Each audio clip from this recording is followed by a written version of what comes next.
Magandang umaga po sa ating lahat. Narito po ang ating weather update.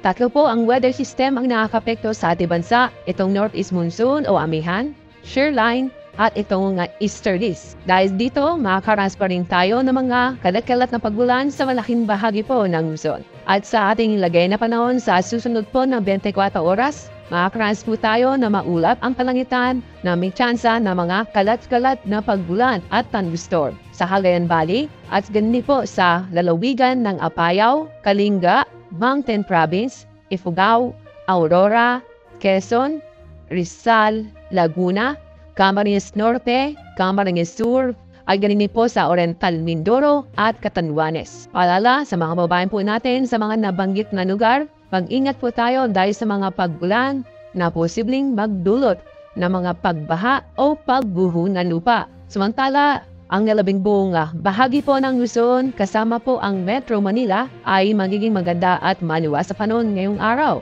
Pero may tsansa pa rin po ng mga isolated na pagbulan. Dahil po tayo sa Visayas at Mindanao.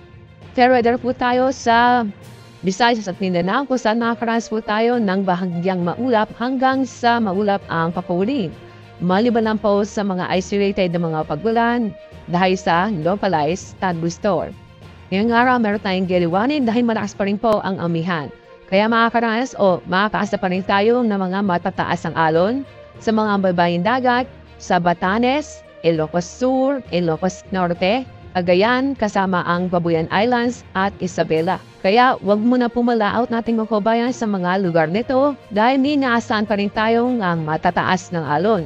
Ang halos po ang taas ng alon ay aabot po ng 4.5 meters. As sa ating weather outlook, sa susunod po ng 2 araw, fair weather po tayo, maliban lang po sa mga isolated mga pagbulan. Pero pagdating po ng Miyerkules, maulan na panahon ang inaasahan po natin sa Legazpi City, Metro Davao at Metro Cebu.